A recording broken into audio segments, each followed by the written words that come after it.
Hey everyone, greetings once again from the Chinese Sayings Podcast. This is your host, Laszlo Montgomery, and I have another good one for you. I say that all the time, don't I? It's not like I'm going to go looking for any nothing special Chengyus. Today, we look at Jiāo Bīng Bì Bài. It comes to us from the Han Shu, the Book of Han.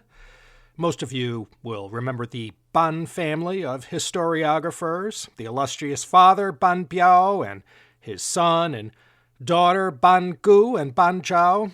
They were chiefly responsible for the compilation of the Book of Han, and let us not forget their heroic brother, the explorer, diplomat, and military great Ban Chao, who brought the western region, today's Xinjiang province, into the Han Dynasty orbit.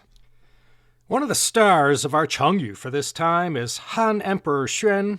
You all remember him from past CHP episodes and the Chengyu from Season 3, Episode 6, Bai Wen Bu Ru Yi Jian. Seeing is believing. You could hear about a place 100 times, but that takes a back seat to actually seeing it with your own eyes. King Xuan of Han is back, so we know the story took place between 91 and 48 BC. But before we get to the story, let's see what characters make up Jiāo Bīng Bì Bài. Jiāo means proud, arrogant, or conceited. Bing means troops or an army. Bì means certainly, surely, or must, and Bai means to defeat or be defeated. Jiāo Bīng Bì Bài. Arrogant troops must be defeated. Well, this is one of those that says what it means. If you hear it, even without knowing the story behind it, you could already figure out what the idiom is getting at. But if you do know the story, it takes those four characters and brings them to life and injects some history and Chinese culture into those four syllables. So as I said, this one comes from the Book of Han, completed in 111 AD. This is one of the 24 official histories that tells all the goings-on that happened in the Western Han and the Wangmang interregnum up to 23 AD. Now, during the Han Dynasty, there were frequent skirmishes happening on China's western borders, and Chinese were constantly harried and set upon by Xiongnu infiltrators from the north. And one such conflict had occurred in 68 BC, when the Han army occupied the small border kingdom of Jishi. All of this, let me mention, has been presented in the CHP History of Xinjiang series.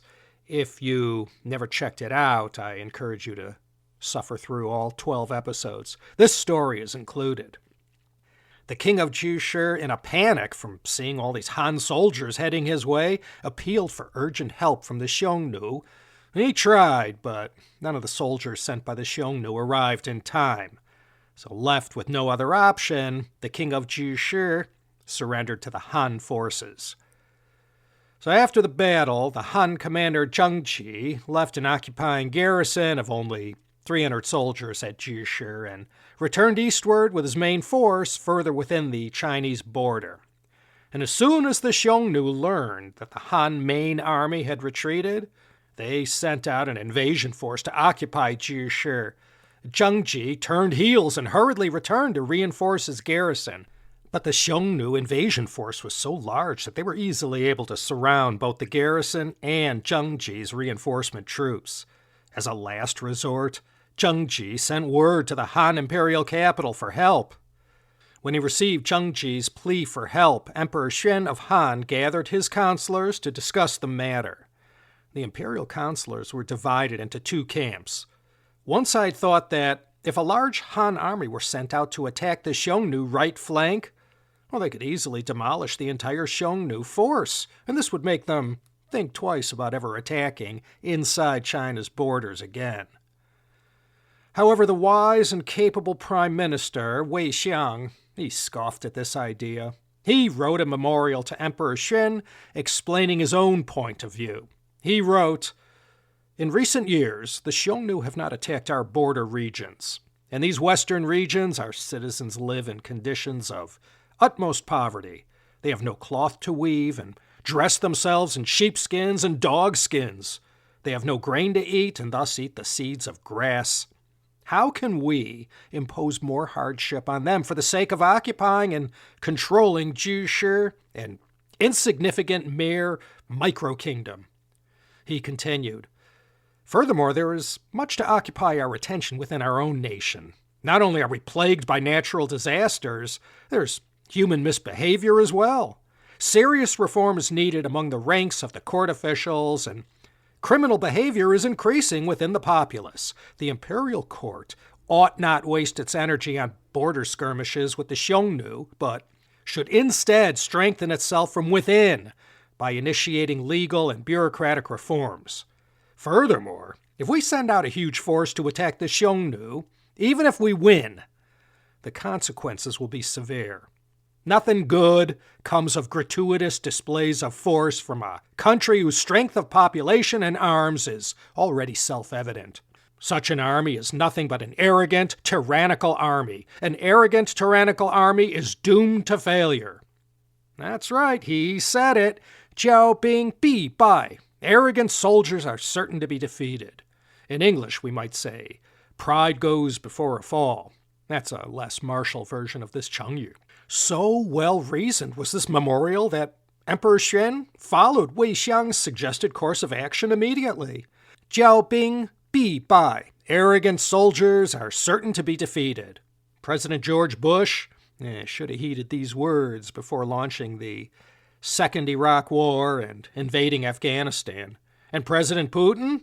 Same thing. Jiāo Bīng Bì Bài. His special military operation, though not defeated yet, should have pondered the meaning behind Jiāo Bīng Bì Bài. Napoleon and Hitler, too.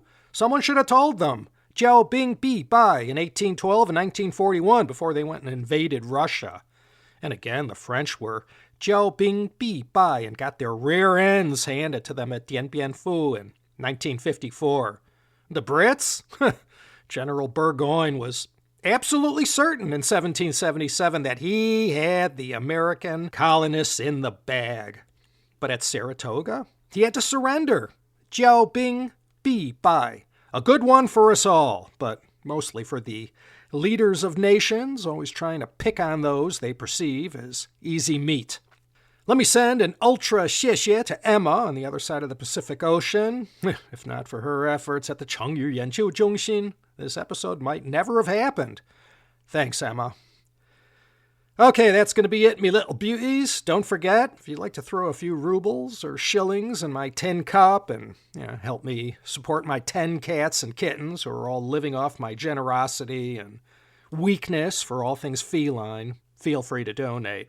You could hit me up, too, with a super thanks at my YouTube channel, buy me a coffee, get a prescription to my Patreon or CHP Premium, or donate via various other ways. Go to teacup.media, click on support, where you can view the plethora of options. I thank you.